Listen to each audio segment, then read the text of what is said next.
C'est parti, bonjour Denis, bienvenue dans cette Creative Talk numéro 6. Merci beaucoup de m'avoir invité, c'est un plaisir. Donc on est en direct du Québec. Ouais. Il est quelle heure là-bas? Il est 13h, Il est 13h. 13h03. 13h03, ok. Donc tu as déjeuné, tu es plutôt en bonne Ouais, forme, ouais. ouais, prêt pour un somme. Donc on va démarrer avec évidemment l'ensemble des questions qui vont pointer sur l'ensemble de ton œuvre, une petite présentation initiale pour un petit peu connaître ton parcours, et puis ensuite on va rentrer dans le vif du sujet avec l'explication de ton art au travers de l'œuvre qui converge aujourd'hui sur des records de vente, etc. C'est un best-seller mondial, des récompenses partout. Tu vas nous raconter un petit peu tout ça. Il s'appelle La Bombe, coécrit avec des auteurs. C'est un projet qui remonte il y a 3-4 ans, c'est ça? En fait, on a commencé à en discuter. Bah, maintenant, ça fait presque un an et demi, non, plus d'un an et demi que ça a été publié. Donc, ça fait 6 ans, presque 7, qu'on a commencé à en discuter. Ça a été un projet qui était long quand même à mettre sur les rails. Hmm. Et en plus de ça, moi j'avais des bouquins à terminer et eux avaient la recherche en amont à commencer. Ouais. Donc il y a eu un long processus avant de pouvoir s'y lancer. Mais de mon côté, le boulot a duré au moins 4 ans. Ok. Alors, on va partager un keynote qui va nous permettre d'illustrer en fait tes propos, notamment au niveau de l'ensemble de ces recherches. Il y a des films aussi qui montrera ta patte graphique, comment effectivement tu parviens à transcender un petit peu le scénario au travers de mise en scène, de planches, etc. On va se régaler. Donc, je te propose d'ores et déjà de commencer à partager ce document. Et puis, on va pouvoir évidemment converser sur les images qui se présenteront. L'objectif, c'est effectivement de comprendre un petit peu comment s'effectue cette démarche de scénarisation vis-à-vis de l'ensemble des contraintes liées à une bande dessinée. Mais avant de rentrer dans le vif du sujet, on va évidemment un petit peu parler de ton parcours qui est évidemment pour tout amateur de comics, de bande dessinée européenne, etc., extrêmement savoureux. Tu as démarré plutôt dans l'industrie du comics américain? Oui, disons que ça fait déjà un petit bout, hein? Ça fait quelques années. En fait, moi, j'ai commencé dans la bande dessinée surtout parce que j'ai pu suivre les changements technologiques. À l'époque, je tenais pas tellement à déménager pour... je m'excuse. Oui, pardon. Euh, je voulais pas nécessairement déménager à New York pour travailler sur un truc qui était vraiment pas tellement évident. Mhm. Euh, mais le, le, le métier étant ce qu'il est, les changements qui sont parvenus dans ces années-là, c'est tout bêtement les courriers Fédéral Express ou des trucs comme ça. Donc, je pouvais travailler à partir du Québec avec les Américains. On s'envoyait les pages par, par courrier. Donc, à toutes les semaines, je recevais un colis d'une vingtaine de pages ou moins probablement de bandes dessinées que je devais terminer. D'accord, Ensuite, donc ben, tu étais dans l'ancrage, c'est ça? Tu ancrais oui, des oui, crayonnés? Tu as oui. démarré comme encreur, ouais.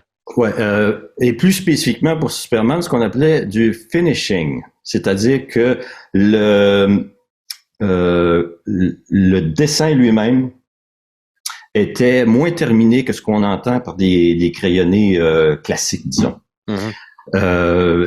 Qui était la norme, c'est qu'on pouvait faire une subdivision. On sait, les comics, il faut tellement produire rapidement que euh, Pardonnez-moi, Oui, vraiment. donc il y avait de l'ancrage, il y avait effectivement pas mal d'ancrage et un Ouais, travail de mais finishing sur les planches qui t'étaient ouais. envoyées régulièrement. Donc, le finishing, en fin de compte, c'est la même chose, sauf qu'il n'y a pas de tonalité, il n'y a pas de texture, c'est souvent une ligne vraiment où on définit seulement la narration, et Mhm. moi, je viens compléter le dessin. D'accord. Donc si on regarde par exemple la planche qui est sur le côté, on Ouais, s'aperçoit qu'effectivement il y a plusieurs types de textures. Il y a de la brique ici, il y a de la fumée qui sort effectivement de la bouche d'aération, il y a des ombres portées aussi également. Il y a des ouais. textures apportées aux vêtements, sur les plis, etc. Donc ton travail était également axé sur ce type de détails. Oui, oui, tout à fait. Dans ce cas-ci, c'est particulier parce que j'ai aussi fait le crayonné, D'accord? mais habituellement, bon, on va le voir probablement un peu plus tard dans ce que j'ai fait aussi, la différence entre un crayonné qui est hyper précis ou un qui est seulement une mise en scène ou presque un storyboard. Hmm. Et alors, tu as donc travaillé dans cette industrie du comics pendant, oui, une bonne dizaine d'années, un peu plus. Oui, à peu près, peut-être quelques années sur différentes séries, bon, dont The Demon, créé par Jack Kirby. Mhm. Puis ensuite, c'est presque tout le temps sur Superman. Ok. Et après avoir travaillé aussi sur des histoires concernant Star Wars et autres, il y a évidemment une immersion, je dirais plutôt dans la bande dessinée européenne. Oui, Euh, oui, c'est un peu curieux comme parcours, mais d'après moi, c'est typiquement québécois parce on est, je dirais pas coincé, mais on est entre les deux influences américaines et européennes dans ce qui concerne la bande dessinée. Moi, j'ai appris la bande dessinée, j'ai découvert la bande dessinée en même temps sur Pif Gadget avec Corto Maltese, que Spirou et avec Gaston, que Jack Kirby avec ben, évidemment les Fantastic Four, hmm. etc. Donc j'ai eu cette influence-là qui est arrivée simultanément, ces deux influences-là. Donc pour moi, ça, il y a pas de tellement de différence dans mon parcours d'artiste. C'est Hmm. seulement que peut-être ces influences-là m'ont permis de travailler sur les deux marchés.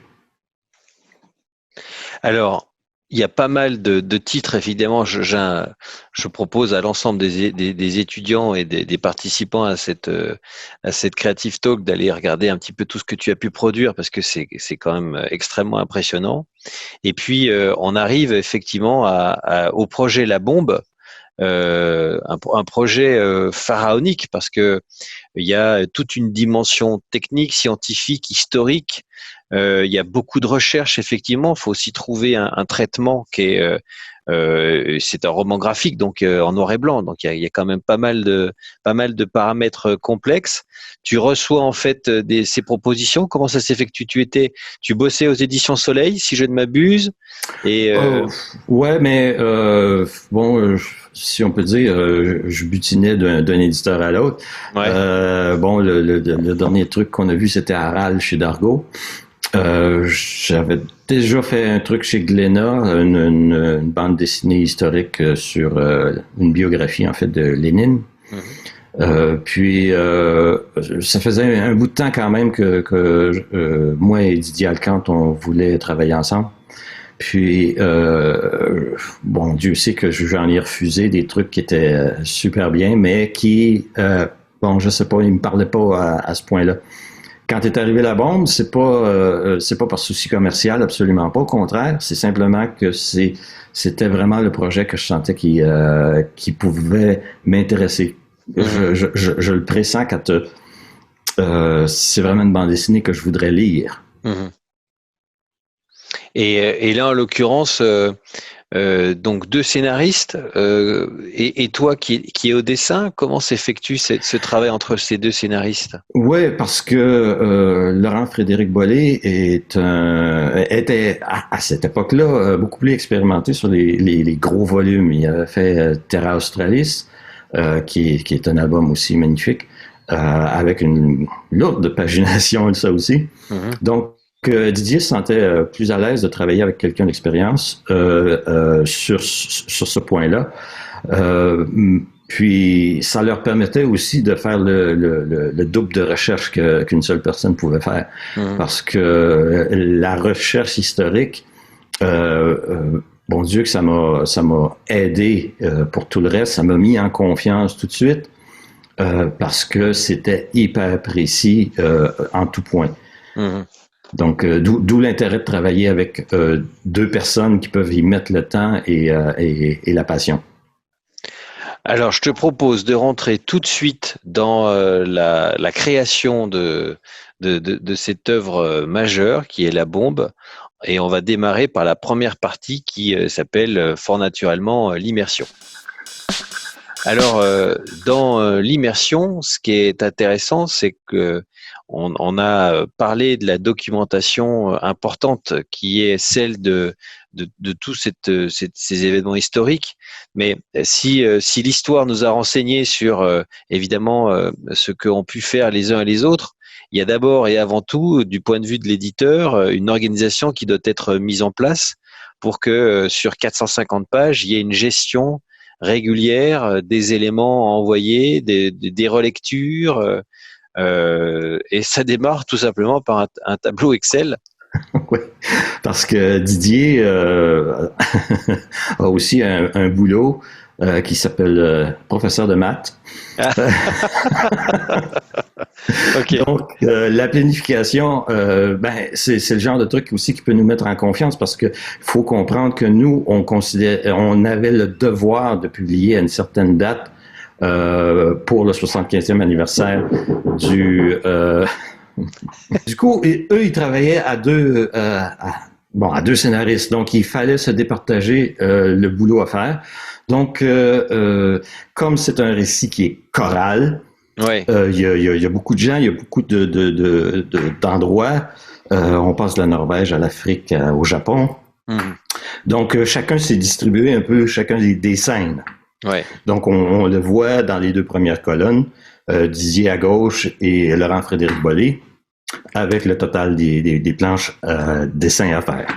D'accord. Ce qu'on doit comprendre aussi, c'est que tout n'a pas été fait dans l'ordre. Ouais. On a retenu toutes les scènes japonaises parce que l'éditeur nous a bien aidé à faire un voyage sur Hiroshima pour faire de la recherche. Donc, il fallait bien coordonner tout ça. C'est ce que Didier a fait de main de maître. Donc là, on voit effectivement le nombre de planches par mois, le cumul de scénarios effectués, et puis au dessin, ensuite, petit à petit, le nombre de pages qui s'accumulent. Oui, il y en a pas beaucoup là parce que je terminais le Aral. Ouais. Donc, il y a des planches qui sont accumulées plus rapidement. Je crois que mon rythme vers la fin, c'était à peu près 4 planches par semaine. 4 planches par semaine, mais c'est énorme. Ouais, je crois qu'à un moment donné, j'avais calculé que avec les autres albums que je faisais en plus, ça donnait à peu près sur 4 ans, peut-être 125 planches par an. OK. Donc, alors, est-ce que c'est l'école, parce que il y a l'école du comics, c'est une urgence absolue pour livrer régulièrement chaque mois tant de planches. Il y a même un découpage qui s'effectue pour évidemment façon taylorisme, de faire en sorte que chacun soit spécialisé dans une tâche. Est-ce que le fait d'être passé par cette industrie du comics au préalable t'a permis de t'outiller, de trouver des méthodes pour trouver de l'efficacité? Oui, tout à fait. Oui, l'efficacité, c'est un mot-clé. Évidemment, la discipline, parce que pour un bouquin comme ça, quand on sait déjà la date où ça va passer à l'imprimerie, 4 ans plus tôt, on planifie son temps, mais puis ça, c'est dément parce que c'est du 7 heures le matin jusqu'à 18 heures, sans exception. J'essayais de quand même pas travailler le week-end, mais quand même sur 4 ans, ça fait pas beaucoup de vacances non plus. Ouais. Donc, tout ça fait en sorte que cette discipline-là, on s'adapte à une vitesse de croisière. Ouais. Mais du même coup, sur le dessin, on apprend l'économie, on apprend la narration, on apprend à se concentrer sur la narration avant de se concentrer sur le dessin. Tout à fait. Alors, on va rentrer dans le vif du sujet en parlant du dessin, notamment au travers de cette recherche initiale liée à l'immersion, c'est-à-dire que on a tous en tête des images d'Hiroshima, on a tous en tête des images des grands chercheurs de l'époque, Einstein et d'autres, mais par contre, ce qu'on ne sait pas, c'est comment traiter cette matière, qui est une matière documentaire, mais entre le document et puis ensuite la capacité de maîtriser par le trait un ensemble d'éléments historiques et faire partager comme ça le quotidien d'une famille japonaise ou le quotidien d'un scientifique qui est en train d'élaborer l'engin, c'est évidemment pas forcément évident. Non, surtout que Google reste une mine au trésor. Qu'est-ce que je dis là? Un trésor d'images pour la documentation. Ouais. Mais il faut se méfier, puis c'est pour ça que ces trois images-là me parlent beaucoup, parce que on voit bien que le champignon de Nagasaki et d'Hiroshima sont différents. Mm-hmm. Et pour moi, c'est important de pas se tromper, de pas mettre un peu n'importe quoi. Ouais. Si on va, par exemple, sur des sites, je sais pas moi, anti-nucléaires ou ces machins-là, toutes ces images-là se mélangent un peu. Donc, il faut vraiment essayer de départager ce qui est simplement une symbolique de l'image du champignon atomique à ce qui est vraiment, ce qui s'est vraiment passé. La même chose pour notre ami Albert Einstein et Léo Szilard. Mm-hmm. On les voit ici rédiger une lettre qu'ils ont envoyée au président Roosevelt pour enclencher le projet Manhattan. Mm-hmm. Mais cette photo-là est tirée d'une recréation des événements pour un documentaire. Mm. Donc, oui, on pouvait présumer que, oui, il était installé un peu comme ça, mais n'ayant pas de documents précis, mm-hmm. Il faut un peu interpréter. Dans le cas de la ville d'Hiroshima en bas, on sait que la ville d'Hiroshima était une ville moderne. Mm-hmm. On voit que les hommes s'habillent un peu à l'américaine. Ouais. Mais il faut quand même faire attention parce que si on parle du moment où la guerre était à son plus fort, ouais. Les femmes ne portaient pas de kimono. D'accord. Donc c'est là que on se dit oui, c'est une photographie de Hiroshima avant la guerre, avant la bombe, mais ouais. aussi avant la guerre. Pendant la guerre, c'était différent. Donc il y avait des pièges. Ouais, il y avait des pièges et des contresens potentiels entre la gestion des images qui parfois sont pas forcément chronologiquement précises. Donc il peut y avoir un mélange un petit peu délicat, notamment quand on se veut d'être au plus près d'une forme de réalité pour retranscrire des détails et des éléments historiques comme des rencontres, des déplacements, la manière dont le projet Manhattan a pu évoluer d'un endroit de la planète à un autre. Oui, parce que c'est certain que c'est inévitable, il y a une part d'interprétation dans tout ça, mais nous, notre plaisir, c'était justement de découvrir ces pépites-là d'éléments factuels qu'on pouvait insérer là-dedans pour vraiment... il y avait vraiment un plaisir à trouver des choses que on savait qu'ils ne seraient pas retenus par le lecteur lambda, mais que pour nous, c'était, on est certain qu'on est dans la bonne voie. Alors, on le voit par exemple au travers de cette image. Donc, c'est une image qui est très intéressante parce qu'on voit effectivement une famille dans son contexte d'époque, avec des costumes traditionnels certainement, puisque c'est une photo, je dirais, un peu officielle d'une famille qui pose. Mm-hmm. Et puis, il y a évidemment la mise en maîtrise de chacun de ces éléments. Tu n'es pas japonais, donc il faut évidemment comprendre comment tout ça fonctionne. Ouais, ben on a eu la chance justement d'avoir un guide avec nous qui a perdu son grand-père Mhm. à Hiroshima. Mais sa mère vit toujours, donc elle se souvenait de Hiroshima avant la guerre. Mhm. Donc je pouvais utiliser ces images-là trouvées sur Internet. Bon, on voit la radio à l'arrière, donc on peut quand même donner une période dans le temps. Mhm. Mais il reste que on connaît tellement peu sur la culture japonaise Mhm. qu'on se devait de vérifier, contre-vérifier à peu près tous les éléments.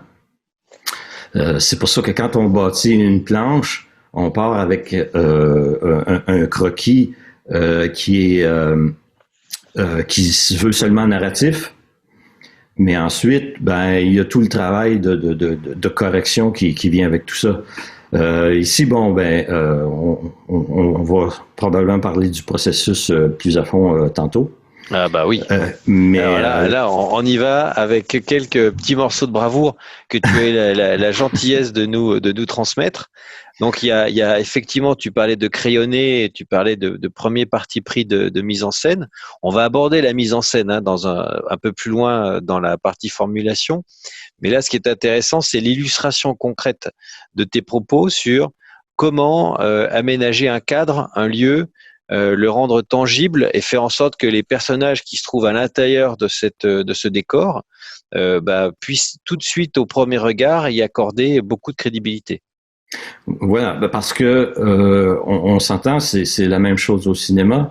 Quand on arrive dans une scène, si on commence avec seulement des plans en close-up, ben il y a un certain sentiment de claustrophobie parce qu'on ne sait pas dans quel environnement on est. Donc la plupart du temps, on commence justement par un plan large qui nous met en place tous les protagonistes. Ensuite, ben là, après ça, on peut aller dans l'émotion, les expressions. Donc, pour moi ici, c'était vraiment, on arrive peut-être avec un petit insert, Mhm. OK, et on rentre tout de suite le plus tôt possible dans la pièce où on voit toute la famille qui discute. Mhm. Donc là, on voit les deux étapes, c'est-à-dire mon premier croquis qui se trouve à probablement être 3 cm par 5, Mhm. qui est tout de suite inséré dans le logiciel. C'est pour ça qu'on voit les bulles dessus. On pourra parler un peu plus du processus de façon plus précise. Tout à fait. Et ensuite, là, on voit la deuxième étape qui est vraiment là, de resserrer un peu tout ça pour replacer la narration. Alors, ce qui est génial, c'est que on comprend bien petit à petit que ce qui donne de la véracité au cadre, tel que tes premiers crayonnés l'intègrent dans la mise en scène de la planche, il y a le souci du détail. Le portrait, le bouquet, le style de meuble, la vaisselle, les costumes. Il y a un soin qui est véritablement apporté à l'ensemble de ces éléments pour qu'au diapason, il reflète la réalité d'une époque. Oui, puis la réalité d'une époque, bon, on peut essayer de la deviner en allant sur Internet, mais c'est pas clair parce qu'il y a des codes qu'on ne saisit pas tout à fait. Mhm. Ce qu'on a vu dans l'image précédente, ben, c'était le portrait de la veuve, Mhm. la maman de la famille, mais on l'avait mis dans un hôtel. Et on nous a dit non, c'était probablement dans ce cas-ci un portrait, seulement qu'une photo. Mhm. Donc j'ai modifié pour faire la photo. Mais ensuite, c'était pas tout à fait ça non plus, ça on va le Mhm. voir. Mais c'est là que je me mets à corriger des trucs. Les lignes de construction qu'on voit à droite, par exemple, ça c'est mon logiciel qui le fait, c'est Clip Studio Mhm. qui permet de réaligner des perspectives vraiment de façon efficace et D'accord. très simple. Mhm. Mais là, c'est là que, après cette narration-là, vous voyez en troisième case, on Mhm. voit que j'ai corrigé le personnage de droite parce que il était retourné. Mhm. Puis là, je l'ai vraiment retourné pour faire face à son père. Oui, ici Voilà. et là. Voilà. Donc, à chaque étape, c'est une étape de correction, c'est une étape de peaufinement de ce que j'ai établi rapidement comme étant la narration. Maintenant, je fais jouer les acteurs et je les mets en relation avec le lecteur. Alors, c'est le cadre, effectivement, qui est un peu dévoilé au sein de cette slide suivante. C'est-à-dire on voit effectivement la planche comme elle s'intègre d'un point de vue, je dirais, chorégraphié. Et puis ensuite, là, pour le coup, tu as une étape supplémentaire où tu vas t'attacher à davantage d'éléments de détail sur la radio, par exemple, qui est là, sur... Ouais, puis c'est pas fini parce qu'ensuite on présente à nos amis japonais, puis là ils nous disent oui, mais dans un appartement, les tatamis, qu'on pourrait appeler quoi, les couvre-planchers dans ce cas-ci, ça se dispose pas n'importe comment. Donc ici on voit à gauche les dispositions classiques de tatami.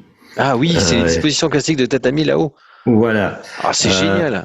Ouais, donc à ce moment-là, nous, il faut corriger, il faut adapter parce que moi, j'avais tracé des lignes sur le sol un peu n'importe comment, et jusqu'au point d'apprendre que les tatamis, c'est une unité de mesure presque pour la grandeur d'un appartement. Donc, ça fait 8 tatamis ou 12. Encore une fois, il faut pas me citer sur des choses comme ça. Mais il reste que, on s'aperçoit que ça peut aller très loin si on veut rester crédible. Parce que c'est le genre de truc qui fait tout s'écrouler le château de cartes si un simple détail lu par un japonais fait dire comment je peux croire tout le reste s'ils sont pas ils ont pas fait leur devoir sur des petits détails comme ça. Ouais. Alors on arrive ensuite à la dernière étape. Enfin, j'imagine qu'il peut y en avoir plein d'autres entre les corrections, les allers-retours, etc., les modifications. Où là, clairement, tu intègres les ombrés. C'est-à-dire la modélisation vraiment en 3D des personnages, la lumière intervient dans le champ. Oui, puis c'est là que justement, une fois que la narration, les émotions, les dialogues, tout ça c'est bien calé, là on peut s'attarder aux détails, aux textures, à l'éclairage. Ce qui nous manque là-dessus, c'est que le portrait de la veuve, on a dû encore une fois le changer parce qu'ensuite on nous a dit non, ça devrait être un portrait en pied. Donc c'est allé jusque là.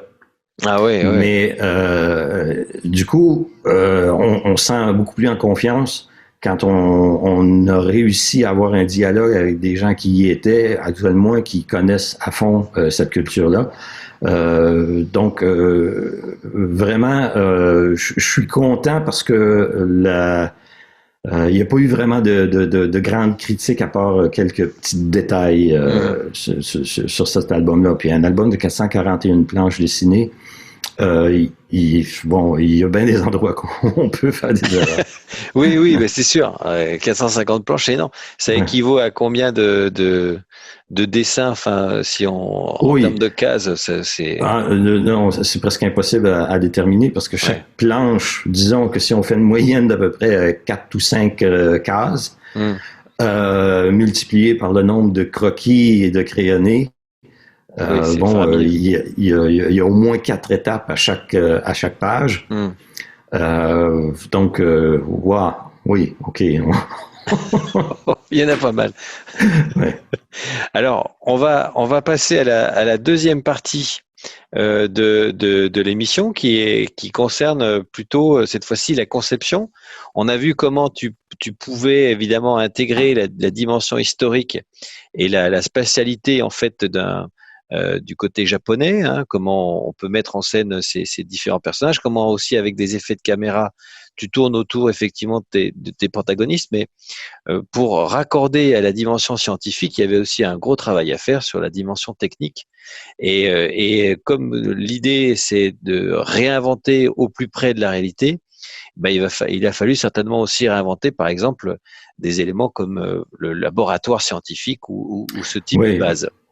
Oui, là-dessus, on a eu la chance d'avoir aussi un consultant scientifique, un professeur de physique qui s'appelait Michel Decré, qui nous a beaucoup aidé sur les détails scientifiques, parce que je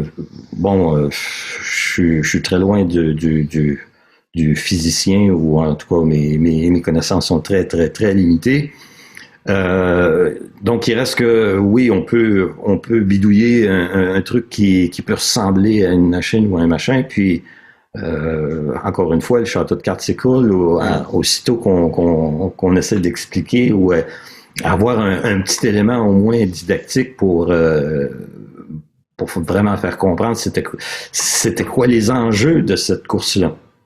Alors, c'est ce qu'on va s'essayer de découvrir au cours de cette deuxième partie qui s'appelle donc conception. Alors, pour démarrer cette deuxième partie de conception, on démarre en fait d'un séquencier, d'un découpage. Oui, en fait, c'est ce que je reçois comme scénario. On dit, en séquence, parce qu'on fonctionnait par séquence, vu que tout était un peu fait en désordre. Donc, on est dans la séquence où on crée la première réaction en chaîne à l'Université de Chicago. Donc, on nous décrit qu'est-ce qu'il y avait dans cette scène, et avec un peu de dialogue, on voit aussi en bas. Mais mon problème sur ce coup-ci, c'est que c'était un projet tellement top secret qu'il n'y a jamais eu de photographie de cette pile-là. Il y a seulement eu des illustrations, puis chaque illustration, on peut voir que c'est un petit peu différent. Donc, il a fallu que je parte un peu des données techniques qu'on avait, et ensuite le mettre en scène. Ce que j'ai compris rapidement, c'est que c'était situé dans un terrain de squash sous l'Université de Chicago. Donc, on peut s'imaginer que la première réaction en chaîne s'est faite au milieu d'une grande ville avec très peu de sécurité. Mais c'est dingue. Donc, oui, absolument. Il y avait un système de sécurité à ressort qui faisait arrêter la réaction en chaîne en cas de problème, qui est actionné en coupant une corde avec une hache. Donc, on peut s'imaginer que, on improvisait un petit peu. Ah oui, c'est peu de on le est dans dire, le oui. début de la recherche. Ah oui. Et puis là, on continue en essayant de trouver de la documentation, et on arrive ensuite avec notre docteur Fermi, qui a été en charge de cette expérience-là. Et on contrôlait la réaction en chaîne en tirant un bâton qu'on voit inséré par le monsieur au centre. Et plus il retirait le bâton, plus la réaction en chaîne pouvait augmenter. Donc, s'il y avait une perte de contrôle, ben ça pouvait se transformer carrément en incident nucléaire. Alors, on peut imaginer que les scientifiques ici, n'ayant aucune protection. Non, pas du tout. Pas du tout. C'est simplement une grosse pile de graphite avec un centre. On s'épargne la technique parce que j'ai trop peur de dire une bêtise. Mais il s'avère que les scientifiques, à part quelques assistants qu'on voit ici, Enrico Fermi n'était pas du tout en bas avec les assistants. Ça fait encore partie de la recréation documentaire. Donc, il a fallu repartir à zéro. Et imaginez un cours de squash. J'ai mis quelques endroits où je devais avoir une caméra. Ça a changé par la suite. Mais il reste que dans les gradins à l'arrière du court, c'est là qu'il y avait tous les scientifiques qui contrôlaient l'expérimentation. Donc, tout bêtement, je suis allé voir une application gratuite qui s'appelle SketchUp, qui fait de la 3D. C'est de la 3D hyper basique, hyper simple. Je crois qu'on peut le voir dans la prochaine image. Où est-ce que je me suis construit carrément une pile atomique selon les spécifications que j'avais. Heureusement, on offrait un modèle de courte de squash déjà tout tout construit. Donc, j'avais déjà mes mesures de base. Donc, il s'agissait simplement de construire la pile, donc des formes plutôt simples, mais difficiles à redessiner dans tous les angles. Donc, j'ai mis quelques petits personnages seulement pour donner quelques points de référence, d'échelle. Mais en gros, c'est ce que je crois que pouvait ressembler la pile atomique de Chicago. Donc, des fois, il faut aller un peu plus loin que l'image de Google. Ici, ça a été un des premiers croquis, qui est en fait une des premières planches que j'ai réalisées sur l'album. On s'est lancé vraiment pour vraiment tester le truc. Savoir si on pouvait se lancer sur 441 planches. Donc, ce sont les premiers croquis. Pour ensuite arriver à l'ancrage avec tous les détails qui nous manquaient, où est-ce qu'on s'est dit, oui, OK, il y avait peut-être une quinzaine de personnes sur les gradins avec tant d'assistants qui contrôlaient un petit peu tout autour. Donc, c'est tout ça ces détails mis ensemble qui donnent ça. Bon, évidemment, n'aimant pas de photographie de l'expérience, on aurait pu bluffer et faire un peu n'importe quoi. Mais pour nous, c'était quand même important d'avoir cette crédibilité pour bien faire comprendre l'ampleur du projet. Alors, ce qui est assez incroyable, c'est que on parlait de texture, on parlait de décor, on parlait évidemment de personnages qui évoluent dans un contexte historique donné. Et là, on voit quand même que tu intègres des éléments de dramaturgie sur cette reconstitution. Il y a ici notamment dans le chant un personnage qui retire un rideau. On a l'impression que c'est oui, c'est là qu'il y a un petit peu de triche parce que la pile elle-même était entourée au complet d'un grand rideau en caoutchouc. Mais on pouvait pas illustrer l'expérience en montrant seulement une boîte recouverte de caoutchouc. Ça aurait pas eu de sens. Donc, il y a ce petit élément-là qui a une petite licence créative. Où est-ce que, au moins on voit les gens s'affairer à tirer le rideau, puis on se dit, c'était un peu avant l'expérience. Donc, on a triché un petit peu sur ce coup-là, mais sans ça, on n'aurait pas vu la pile du tout. Donc, Alors, on a hâte évidemment de découvrir la manière dont tu as de traverser les sujets et de créer ces personnages, de leur donner vie. On va rentrer sans plus attendre dans la troisième partie qui est la formulation, où on va davantage comprendre ton processus créatif. On y va donc pour la formulation. On va intégrer en fait tous les éléments liés à la mise en scène et notamment comment à partir d'un synopsis tu parviens à constituer une planche dans sa globalité. On t'écoute et on a hâte d'en savoir plus. Ouais. Donc, bien sûr, à gauche, une page de scénario. On était parti sur une grille de base de 6 cases. Donc, trois strips verticaux de 2 cases. Et l'indication qu'on voit tout en haut, 1, 1, 1, c'est la suggestion qu'on me donnait sur le découpage. Autrement, on me donnait champ libre pour faire ce que je veux. Présentement, oui, j'ai suivi la consigne, ce qui n'était pas toujours le cas, mais il reste que ces informations-là, même s'ils sont très libres, ça me permet un peu de comprendre la façon dont les scénaristes ont mis en scène certains événements. Donc, il y a une petite introduction en disant, c'est à la conférence de Potsdam, on a tel protagoniste, il se dit ceci, c'est ceci qui se passe. Donc, sur le même petit croquis de peut-être 3 cm par 5, je fais simplement jeter l'idée de base de la mise en scène. Autrement dit, où je place la caméra et vers où les personnages se déplacent. Ouais, c'est pas plus haut que ça, quoi, tes premiers essais de crayonné. Oui, c'est vraiment tout petit, là. Ensuite, ce que je fais, c'est que je reprends le truc un peu plus gros. Puis là, ça va se retrouver peut-être peut-être 2 planches qui vont faire sur un papier A3. Voici. Voici.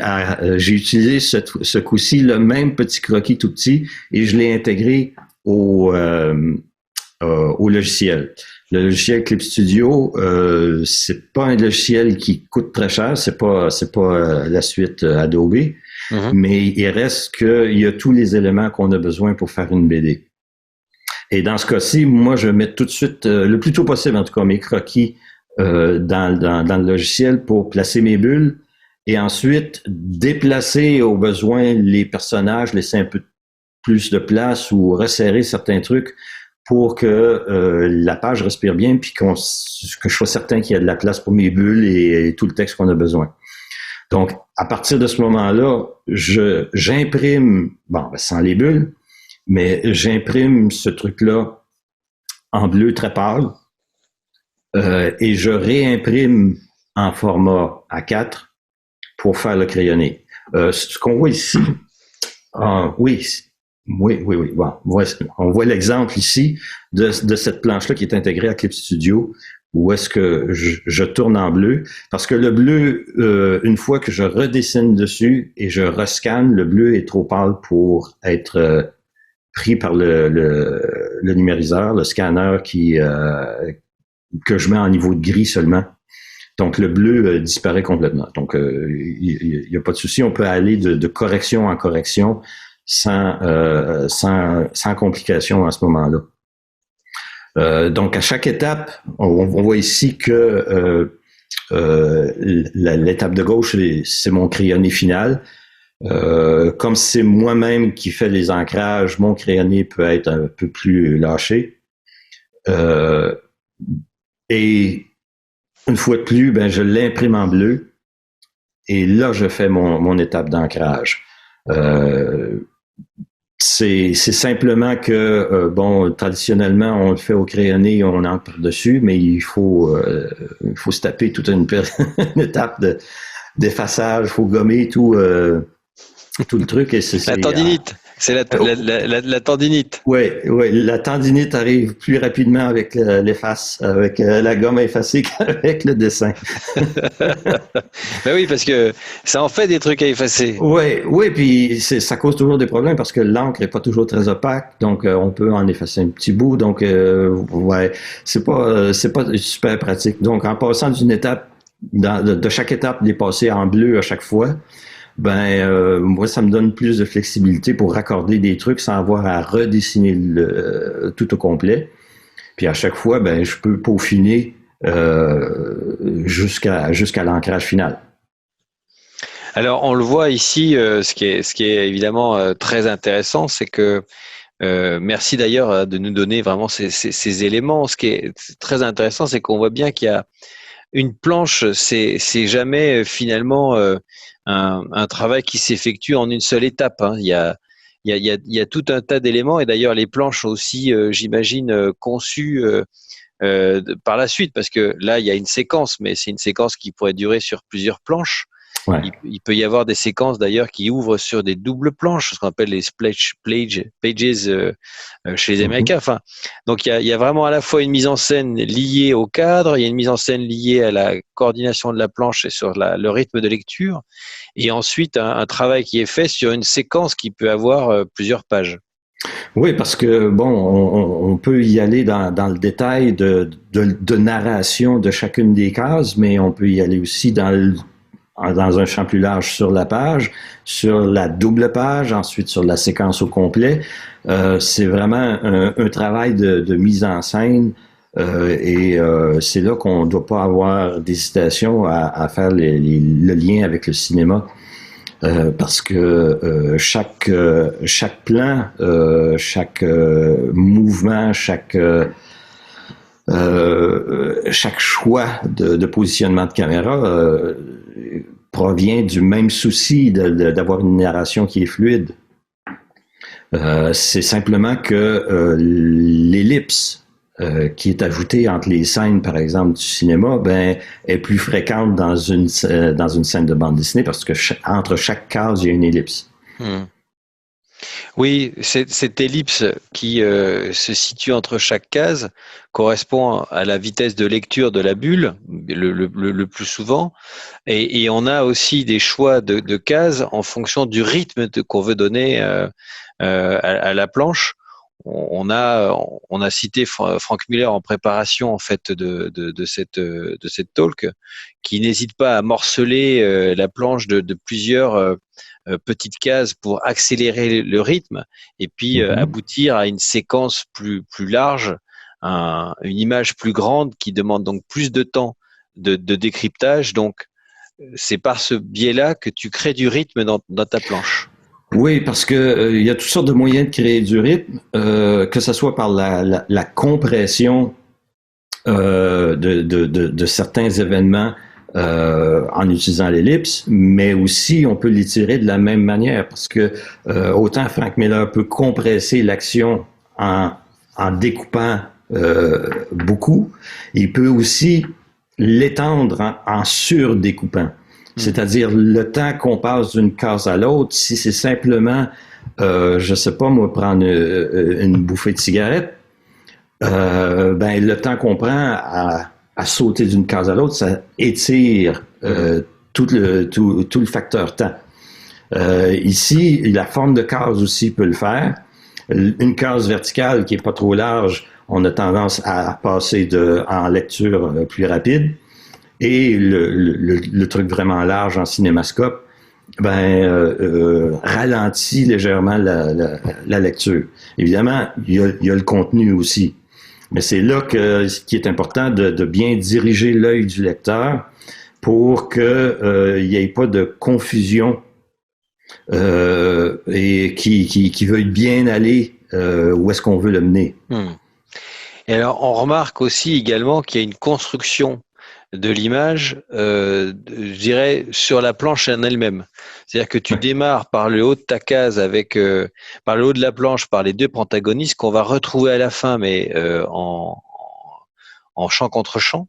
Ouais. Il y a un jeu graphique qui amène d'ailleurs une certaine forme d'élégance dans la mise en scène, parce que on reconnaît aussi le talent d'un auteur de bande dessinée à l'élégance qu'il a de jouer avec justement ces champs contre champs, ces ellipses, la composition d'une planche finale avec, je dirais, une manière d'orienter les cases et les personnages compte aussi pour toi. Et c'est cette double lecture qui est évidemment complexe à mettre en place. C'est ce qui est fascinant dans l'exercice du narratif d'une bande dessinée, c'est pouvoir ajouter un sens et faire souvent ajouter un autre niveau de lecture seulement par certains effets. Ici, si on se met à essayer de décoder, bon, bien évidemment, moi, je veux à la base que le sens de la lecture soit respecté. Autrement dit, de gauche à droite, de haut en bas, en zigzag, en S. Donc, on voit bien que le mouvement de gauche à droite en haut des personnages Truman vers Churchill redescend dans la deuxième case parce que les protagonistes Roosevelt, ceux qui parlent les plus importants, partent vers la gauche. Donc, l'œil du lecteur s'en va vers la gauche et revient vers les protagonistes Roosevelt, pas Roosevelt, mais Truman. Et de là, on suit son regard vers Churchill. OK? Mais du même coup, on ajoute aussi un effet miroir parce que en haut, c'est Truman qui est au loin avec Churchill en avant. Et le contre-champ qui se fait ensuite, c'est Truman avec Churchill en arrière qui s'en va.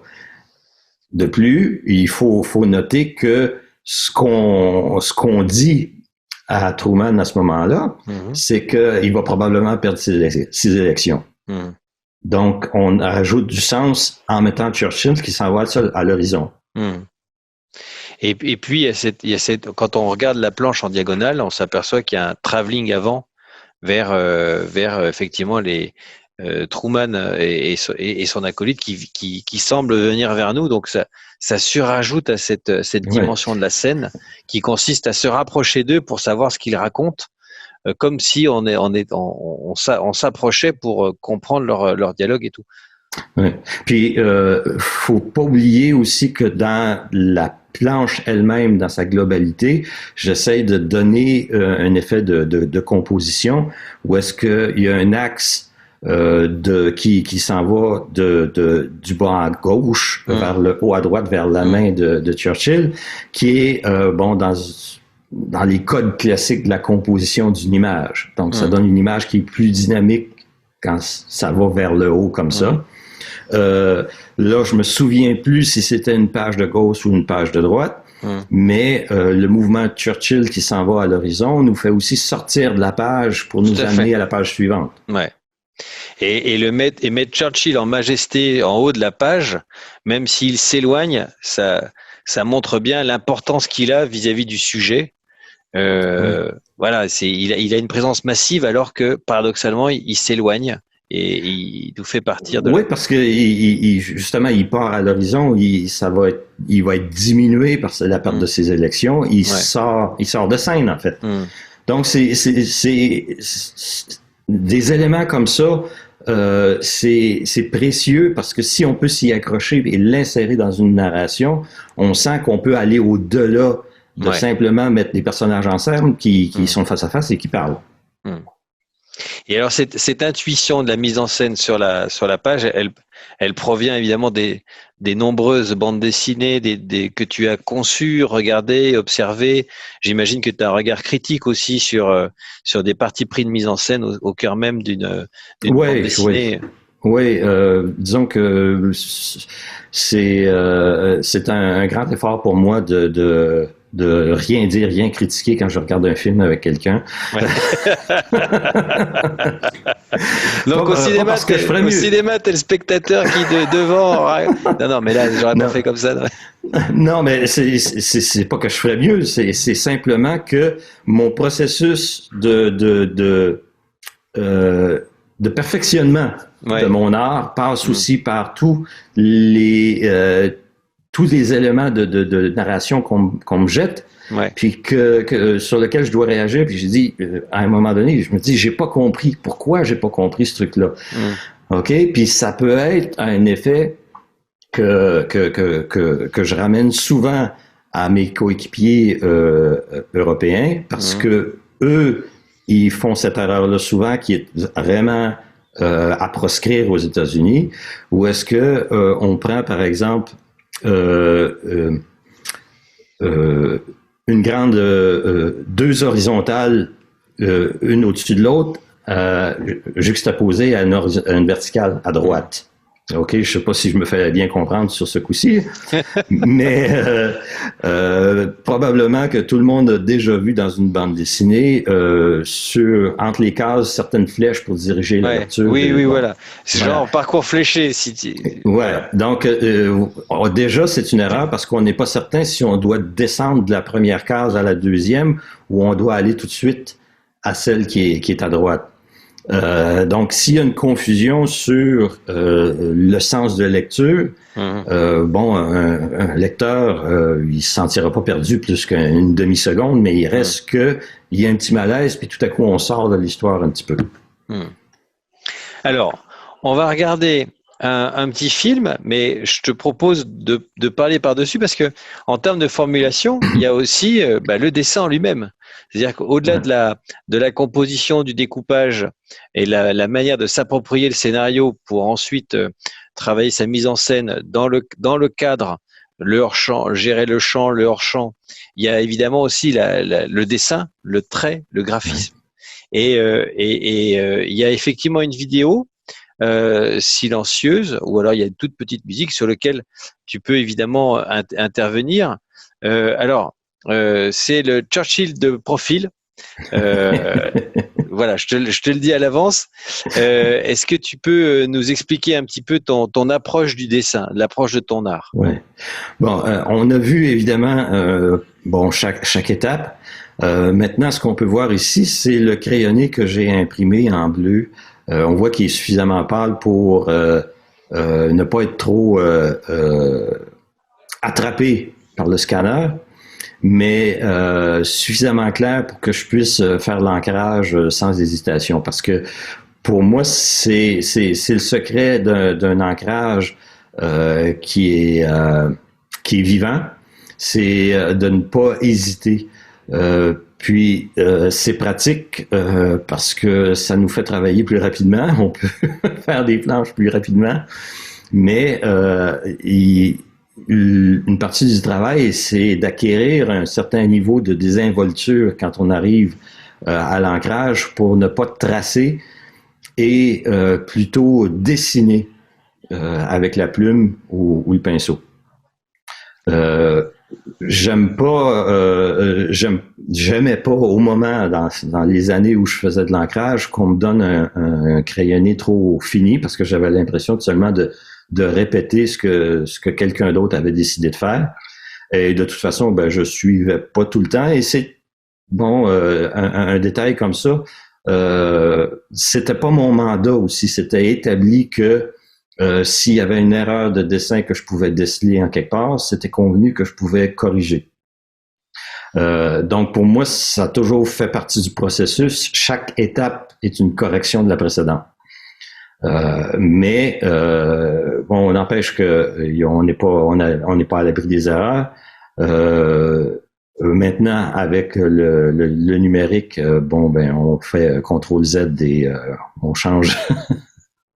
On corrige notre travail. Ici, je préfère y aller à l'ancienne et y aller avec une toute bête gouache blanche pour faire les corrections.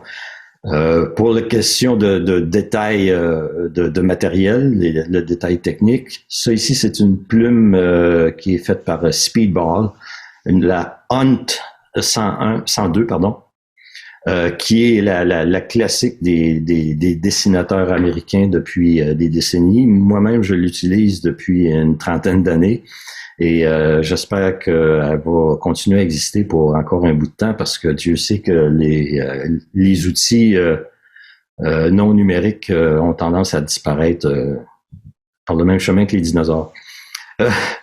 Ici, ça c'est un pinceau, un Winsor Newton tout à fait classique, la série 7 numéro 2. Il y en a beaucoup qui préconisent le numéro 1, mais on peut avoir tout à fait le même degré de finesse avec un numéro 2 qu'avec un numéro 1. C'est simplement qu'on a une meilleure charge d'encre. Donc, on est vraiment dans le détail pointu. Je sais pas si c'est ennuyant pour vous, mais ça semble important. Parce que il reste que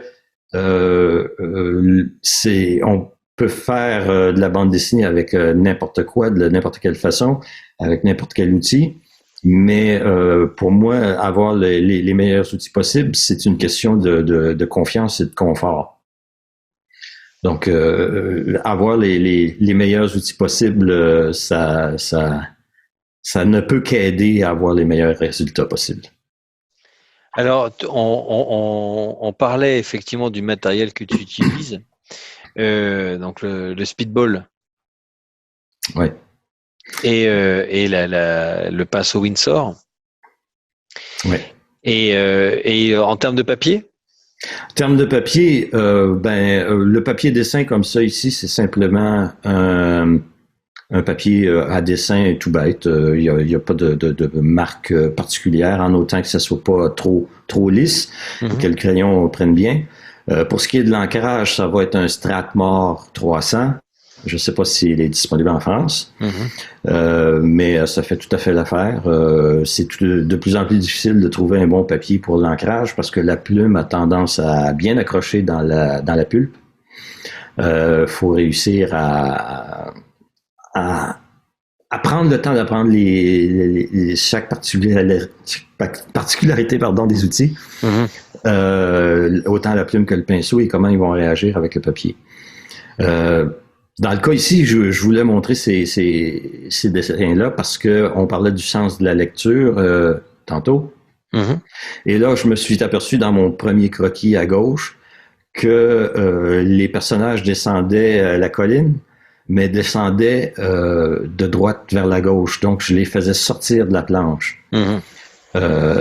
J'ai du coup renversé l'image dans le final pour que cette dynamique-là du personnage qui entre dans la page et s'insère dans le restant de la narration de la page se continue.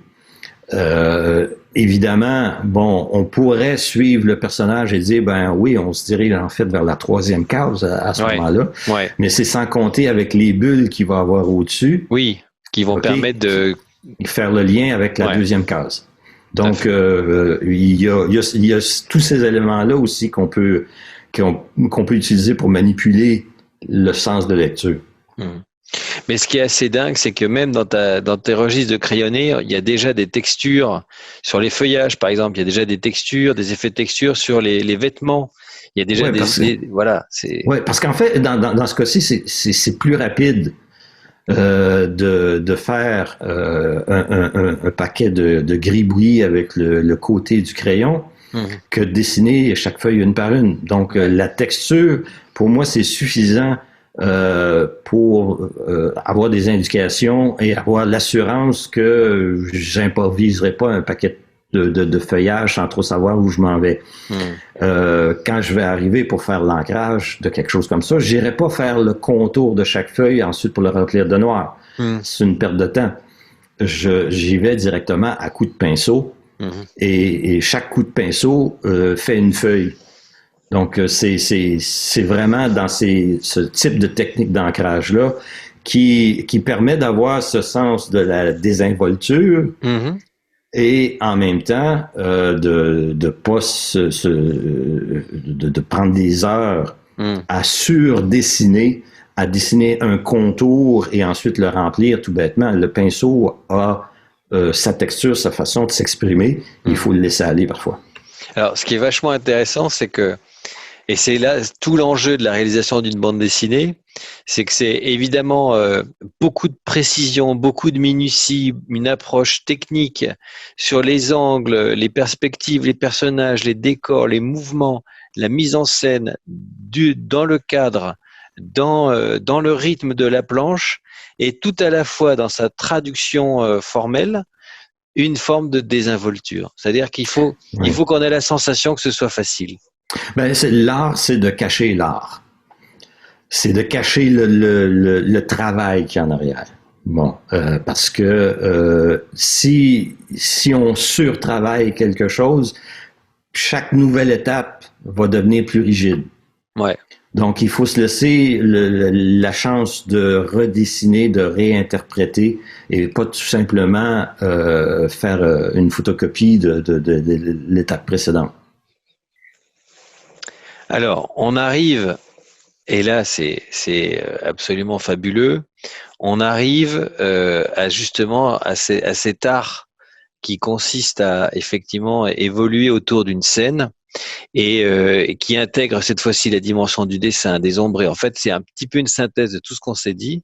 Tu nous as apporté en fait une planche et tu nous as apporté en fait tous les éléments, je dirais, d'optimisation de cette séquence pour y apporter à la fois son drame, parce que c'est évidemment une scène émotionnelle qui est dépeinte ici, et tout à la fois un travail de traduction, mais comme le pourrait le faire un réalisateur, sur le placement de la caméra, le rythme apporté, etc. Oui, parce que je me retrouve dans une situation où est-ce que, bon, il faut que je fasse une mise en scène. Bon. Dans ce cas-ci, c'est le personnage qui traverse la forêt et passe entre la chapelle et le cimetière. Bon, et il voit, c'est un cimetière de combat, de vétérans, le nom m'échappe, le mot m'échappe. Mais pour moi, il s'agissait de bien traduire ces événements-là. Donc, je suis parti avec justement cette scène de grand angle où est-ce qu'on voit tous les éléments dont on a besoin pour ensuite focaliser sur les croix. Mais je me disais que, oui, mais est-ce qu'on voit bien que c'est le protagoniste qui voit ces croix-là ou c'est simplement le lecteur, la caméra? Donc, dans la deuxième étape, j'ai fait un contre-champ où est-ce qu'on voit le personnage arriver, on voit à gauche la chapelle et à droite le cimetière. Ouais. Et là, on voit l'interaction du personnage, si on peut dire, avec les croix. On fait un contre-champ pour montrer les croix et sa réaction. Donc, on peut sentir un petit peu le côté émotif parce que c'est toute l'utilité des close-up dans la bande dessinée, c'est que là, on rentre dans l'émotion. Donc, pour moi, cette deuxième étape-là vient donner du sens beaucoup plus que la première étape. Mais j'en étais pas encore satisfait. Alors, t'en étais pas satisfait parce que c'était l'entrée dans la scène qui te semblait un peu améliorable. Un peu trop brève. Donc, j'ai essayé plusieurs solutions. Où est-ce que, dans le contexte de l'histoire aussi, c'est l'entrée du personnage dans le nouvel univers qui va habiter pour le restant de l'album. Donc, on se met en arrière de lui et on le voit arriver. Là, j'ai comme récupéré un croquis que j'avais fait pour une autre scène. Et probablement que j'allais ajouter plus au loin la chapelle et l'église.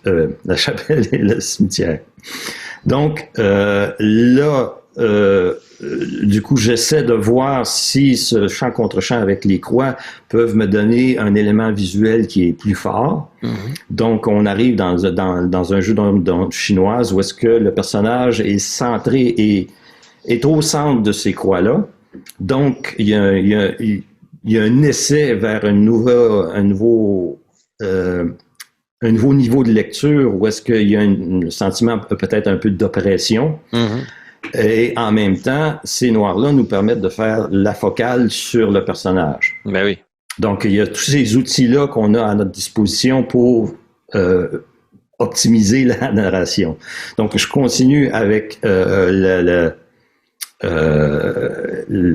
cimetière et le même personnage qui réagit.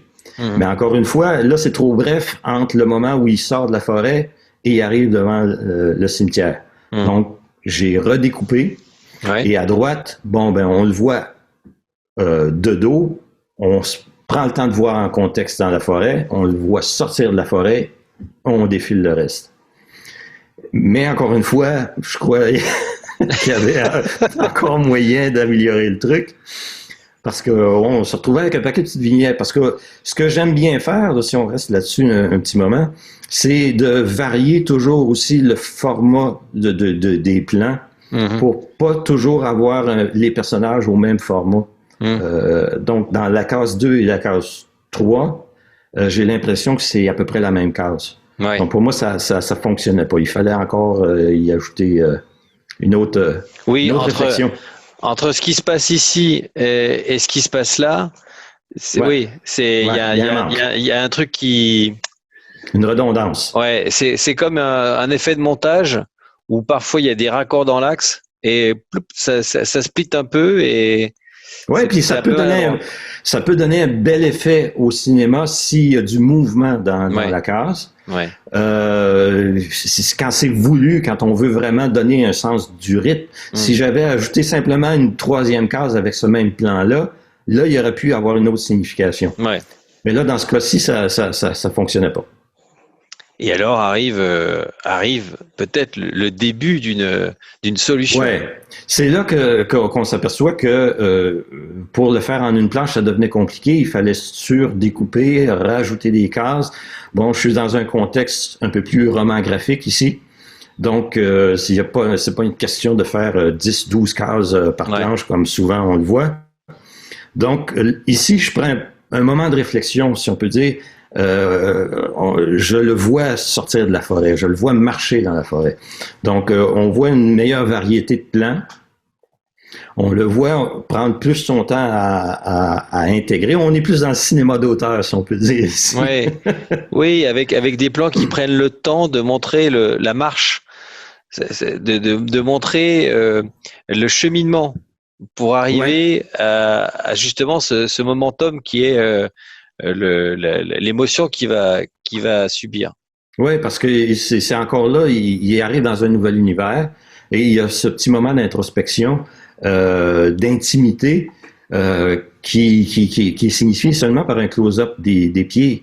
On entend presque le bruit des feuilles. Donc, pour moi, c'est important d'ajouter cette ambiance-là pour qu'au moment où il arrive devant les croix, on sent que c'est une continuité de ce moment d'introspection-là. Ouais. Mais ce qui est ironique, c'est que cette dernière planche-là, c'est presque la première planche que j'ai esquissée. C'est simplement que j'avais besoin de plus d'espace pour le faire. OK? Puis c'est ça qui est merveilleux avec le format du roman graphique. Puis ça, j'insiste pour le répéter à toutes les fois, le roman graphique n'est pas un genre, c'est un format. C'est que... On l'a bien entendu. C'est ça, dans le roman graphique, justement, on peut se permettre des silences, on peut se permettre de prendre son temps à établir une scène, ce qu'on n'a pas le temps en 46 planches, donc il faut compresser un petit peu l'action. Ici, c'est une joie, c'est un bonheur de pouvoir travailler comme ça. Le silence, peut-être que ça dérange un peu plus les scénaristes, mais pas moi. Et d'ailleurs, le silence est très difficile à matérialiser en bande dessinée parce qu'il est souvent vecteur de ralentissement. Alors qu'il est essentiel. Oui, puis il faut de la lenteur, il faut justement, je suis musicien aussi, puis souvent je vais faire un parallèle avec la musique. Si on veut vraiment que quelque chose qui est super puissant avec la grosse guitare heavy metal qui frappe, elle va mieux fonctionner si avant ça il y a un moment calme. OK, écoutez un truc complètement fou, punk, speed metal, toute la soirée, à un moment donné, il se fait un niveau où est-ce qu'il n'y a plus de surprise, ça perd son impact. Donc, justement, pour avoir une montagne, peut-être que ça prend une vallée avant. Donc, pour moi, ça fait partie de tout cette opportunité-là que le roman graphique apporte. C'est de pouvoir jouer sur les silences pour ensuite vraiment que le point d'orgue, on revient à la musique, soit encore plus puissant. Alors, merci infiniment pour tous ces détails. On comprend bien la manière dont tu travailles autour de cette mise en scène et comment tu t'appropries à la fois dans la forme et dans la dramaturgie tous ces éléments complexes qui finalement doivent nous ramener à une certaine forme de légèreté. Et puis, dans la bande dessinée, il y a le contenu, évidemment, il y a le récit. Et puis, il y a l'aboutissement en fait du projet, qui est également sa couverture. C'est la 4e partie qu'on appelle l'exécution. Alors, on va rentrer dans ce champ de l'exécution et on aborde une thématique qui est plus graphique, puisque la cover, c'est l'argument fort dans un linéaire. La cover, c'est elle qui va donner la pulsion, le désir d'être peut-être d'ores et déjà un petit peu approché. Et puis, c'est lui qui va aussi déclencher de la conviction au moment de l'achat. La cover, c'est hyper concret. Hein. Il faut pas mégoter sur le sujet. Oui, et puis dans ce cas-ci, ça a été beaucoup de travail parce que même s'il n'y a pas de narration stricte, on reste dans la communication. Puis, ce qui était important pour nous, c'était de dire, oui, c'est une bande dessinée, mais en même temps, elle s'adresse pas seulement à un public habituel de la bande dessinée, il peut s'adresser aussi à des gens qui sont intéressés par le sujet, mais qui ont peut-être un peu d'appréhension ou d'a priori à propos de la bande dessinée. Donc, il fallait y ajouter cet élément de sérieux, ceci dit, sans être péjoratif au restant des types de couverture, mais rester dans la communication. Puis, comment communiquer un bouquin sur la bombe atomique sans présenter le champignon. Ça, je me suis battu de longues heures contre le concept, parce que ça a été fait des millions de fois, le champignon atomique avec une tête de mort dedans, un paquet de machins, on les a vus des millions de fois. Donc, pour ce coup-ci, j'ai essayé différentes versions, on le voit à gauche. Ouais. Et ensuite, je me suis dit, pourquoi pas essayer la bombe elle-même, parce que c'est le titre. On va dans le message direct. Mais en présentant cette maquette-là, la première chose qu'on m'a dit, ça ressemble à une cravate. Et aussitôt qu'on a vu la cravate, on ne peut plus ne pas la voir. Ah oui, alors ça c'est compliqué. C'est compliqué. Ouais. Donc, il a fallu que j'y revienne, puis me dire aussi que, tout bêtement, le titre, c'est La bombe. Puis, qu'est-ce qu'il y a de plus direct quand on parle de la bombe atomique que de montrer le champignon atomique? C'est là que il faut trouver la bonne manière. Comme c'est un projet, le projet Manhattan est au centre du récit, notre parti pris était quand même du côté des scientifiques. Donc c'est pour ça que ensuite je suis arrivé avec justement ce que je voulais faire, c'était un peu une allégorie de l'être humain qui veut aller vers le savoir, qui cherche, qui veut aller plus loin. Puis il se trouve que la photo de gauche, c'est une photo de Robert Oppenheimer, qui a été faite pour Life Magazine. C'était sur une thématique que je me souviens plus tellement, mais pour moi, ça a été le déclencheur pour l'illustrer en train justement d'aller, je sais pas moi, aller vers le secret de l'univers, je sais pas. Donc, il y avait cette métaphore-là qui m'intéressait. Mais du coup, on s'est dit aussi que c'était pas une biographie d'Oppenheimer. Il reste que c'est un récit choral. Donc, on a décidé quand même d'ajouter tous les personnages, ou en tout cas des représentations de chaque personnage. On le voit peut-être un peu dans l'image précédente. Ici, là. Voilà. On a décidé de représenter des Japonais, des scientifiques, parce que il reste que toute cette bande dessinée-là, c'est le conflit entre trois pôles, les politiciens, les scientifiques et les militaires, qui ont des cultures complètement différentes. Puis c'est ça qui est fascinant quand on le regarde dans sa globalité, c'est que la culture scientifique ne peut exister que par le partage d'informations. Okay, c'est comme ça qu'on bâtit des théories, qu'on amène la science, qu'on la fait avancer. Au contraire du militaire, où est-ce que toute sa force est dans le top secret. OK? Et le politicien qui, lui, joue de demi-vérité. Donc, pour moi, c'est ce triangle-là qui représente tout l'album, puis en fait, souvent tous les conflits qu'on peut imaginer. Où est-ce que j'ai senti que, en utilisant au minimum ces trois pôles-là, on pouvait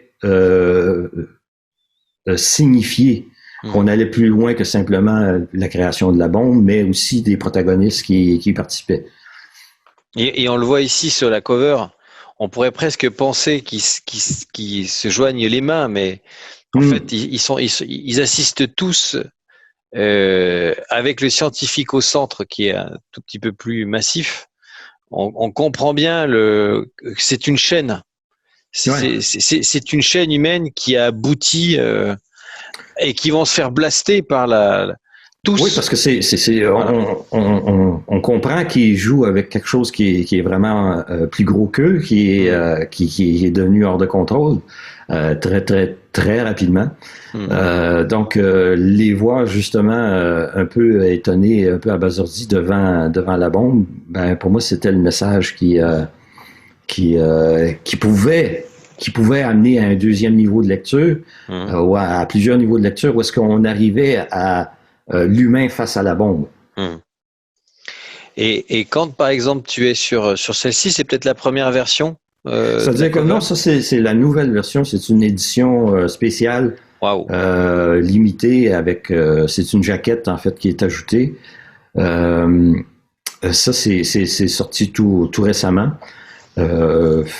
Mais bon, c'est aussi ça va aussi du travail de recherche d'essayer de représenter une ville comme ça avant la bombe, juste au moment où elle va exploser. Mhm.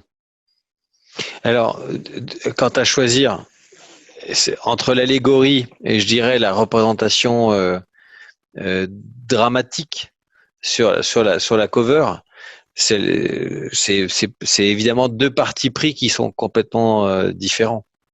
Oui, mais il reste qu'on est on est dans la même recherche de communication. Mhm. Bon, évidemment, dessiner la bombe, bon, j'ai réussi à trouver un moyen qui ressemble pas à une cravate. C'est déjà, c'est Oui, déjà c'est une beaucoup. cravate comme ça doit être quand même un peu lourd à porter, hein. Mais il reste que, oui, on est juste avant l'événement. Là, on est plus tellement dans l'allégorie, on le comprend. Mhm. Mais il reste que pour ce qui est d'une couverture, c'est le but, c'est vraiment faire comprendre à quoi on peut s'attendre en ouvrant un bouquin comme ça. Et le choix typographique, le fait de partir sur une cover verte. Ouais, ben, il y avait un choix esthétique euh, qui primait, mais pour moi aussi, c'était aller à contresens des couvertures classiques Ouais. où on voit beaucoup de couleurs et ben, parce que ça aurait été facile de faire un truc hyper coloré, mais on se trouve avec un intérieur qui est de un en noir et blanc. Et ça aussi, c'était un choix qui s'imposait. Mhm. Et de faire un trop gros décalage entre la couverture et l'intérieur, avec un sujet Ouais. qui est lourd aussi, je crois que c'est important d'avoir une certaine réserve. Mhm. Parce que aussi, le noir et blanc faisait partie d'un choix, évidemment. Bon, ça aurait été un bouquin qui aurait coûté beaucoup plus cher. Mhm. Donc, c'est pas toujours la meilleure solution. Mhm. Mais en même temps, quand on arrive dans les scènes un peu plus dures à Hiroshima, ben, le noir et blanc nous permet un certain recul. Mhm. Parce que ça aurait été facile de tomber dans le grand guignol, dans l'horreur gore un peu gratuit. Mhm. Puis pour moi, c'est important d'avoir du respect, de respecter les victimes. Mhm. Donc, sans aller dans l'autre extrême où est-ce qu'on aurait pu censurer Mhm. et ne pas représenter les victimes, là, le noir et blanc nous permettait de vraiment montrer ce qui est arrivé, mais sans euh, en donnant juste suffisamment de recul, une Mhm. certaine réserve pour qu'on puisse mieux l'appréhender dans le sens qu'on voulait. Oui, c'est en fait c'est une distance, Ouais. la juste distance pour évidemment travailler le sujet sans euh, hausser de trop l'aspect dramatique parce que tout le monde sait ce qui va se passer et à la fois d'être révérencieux par rapport à une tragédie Oui, parce que humaine. oui, c'est un gros travail de dosage Hum, qu'on retrouve dans tout travail de bande dessinée parce que encore une fois, on est dans la mise en scène, dans la communication, dans la narration. hum. Donc, avoir des personnages qui crient tout le temps, à un moment donné, c'est comme le heavy metal. Hum, hum. Il faut certaines pauses, certains moments de respiration. Puis quand on arrive, on sait qu'on va arriver à ce moment-là, on sait qu'il va être très fort. Ben il faut savoir aussi ne pas aller dans l'excès, Hum, ce qui peut être à l'encontre de ce qu'on veut hum. communiquer. Denis, je vais demander à l'ensemble des participants d'ouvrir leur micro pour que tu puisses obtenir une salve d'applaudissements parce que c'était absolument formidable. Merci beaucoup. Alors, c'est normalement la tradition de circonstances dans le cadre de nos talks quand on les fait en présentiel. Et vraiment, merci infiniment pour l'ensemble de ces détails et je dirais le temps que tu as pris pour nous transmettre toutes ces informations et le temps de préparation qu'on a eu ensemble pour préparer cette talk. Est-ce que s'il y a parmi nous quelques aficionados de la bande dessinée et qui de temps en temps le dimanche ou le samedi s'essayerait à construire aussi un récit graphique, quel conseil tu pourrais donner pour démarrer, pour donner l'envie en tout cas de s'y plonger? Ouais, de pas trop s'arrêter à la qualité de son dessin. Bon, on peut faire une bande dessinée avec toutes sortes de dessins, de bonhommes patates ou de n'importe quoi. L'important, c'est la communication, c'est l'histoire qui prime. L'histoire, sans oublier que c'est l'adéquation, c'est la symbiose entre le dessin et le texte, le scénario. Donc, pour moi, un dessin qui peut sembler moyen, c'est certain que dans ma situation, je vais faire des jugements de valeur qui n'auraient pas lieu d'être. Parce que le dessin, le meilleur dessin peut être très vite malmené par une mauvaise narration. Ouais. Donc, je dirais de se lancer, d'en faire beaucoup. Puis, c'est comme la pratique d'un instrument de musique. Faut faire ses gammes, oui, mais il faut prendre le temps de faire de la musique. Ouais. Et il faut en faire beaucoup. Ouais. C'est en forgeant qu'on devient forgeron, c'est bien connu. Exactement, mais il faut y prendre plaisir aussi. Donc, si on s'auto-censure, parce qu'on n'est pas aussi bon que X ou Y, on n'y arrive pas. On n'y arrive pas parce que on se forge un style, pour continuer avec la métaphore, plus avec ses erreurs qu'avec ses bons coups. Ouais. Et c'est souvent plus le deadline, c'est souvent plus les barrières qu'on a dans la durée, dans le temps, dans le médium, qui nous poussent à faire le style. Mais si on s'auto-censure en se disant je vais attendre d'être bon musicien avant de jouer de la musique, là il y a un problème. Merci infiniment, Denis. Et puis, à très bientôt. Belle fête de fin d'année. Vous aussi. Et on se quitte là-dessus. Merci à tous. Merci à vous. Merci à tous. Bientôt. Salut, Denis. Au revoir. Bonne soirée à tous.